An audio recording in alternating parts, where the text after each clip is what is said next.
Never had to even think about Russian Foreign Ministry spokeswoman Maria Zakharova said on March 27th that the proposed Black Sea Initiative was a new deal, not an extension of an earlier agreement.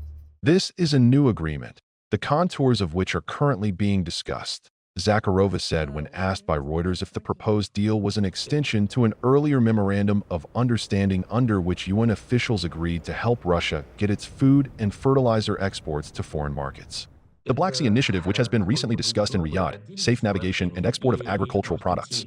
Is this going to be a new and separate agreement, or it will be an extension of the UN Memorandum on Food Deliveries which expires next July? This is a new agreement, the contours of which are currently being discussed. Russia also said on March 25th that the United States had agreed to help it lift a series of Western sanctions and restrictions on food, fertilizer, and shipping companies as preconditions for a maritime security deal in the Black Sea. On March 26th, U.S. Secretary of State Marco Rubio said that the agreement struck with Ukraine and Russia a day before was in principle, and that Washington was going to evaluate the conditions that Moscow put forward and decide on a way forward. The United States reached separate deals with Ukraine and Russia on March 25th to pause their attacks at sea and against energy targets, with Washington agreeing to push to lift some sanctions against Moscow. What we have here is an agreement in principle on a Black Sea ceasefire. We got two things from that. The first is we have more detailed definition of what the energy ceasefire entails. And the second is the principle, concept of a Black Sea ceasefire. Obviously, after our meeting, as part of their release, the Russians detailed a number of conditions that they want to see met in order to do that. So we're going to evaluate that. Some of those conditions include sanctions that are not ours. They belong to the European Union. So we're going to be gathering and sort of, when our folks get back, sitting down, going through the proposals, getting their impressions of the conversations, so we can more fully understand what the Russian position is or what their ask is in exchange. And then we'll present that to the president, who will ultimately make a decision about what the next step here. I think it's a good thing that we have both the Ukrainians and the Russians talking about ceasefires, be they energy or be they potentially in the Black Sea.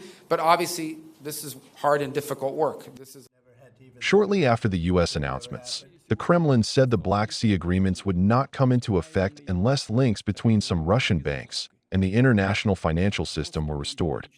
However, Ukrainian President Volodymyr Zelensky, day after the deal, said that he hopes the U.S. has enough power to press Russia into an unconditional ceasefire. Let's hope and believe that the U.S. has enough power to press Putin into an unconditional ceasefire. Sanctions against Russia should remain in place and strengthen as long as the Russian occupation continues. We also discussed a halt on any strikes on any civilian facilities.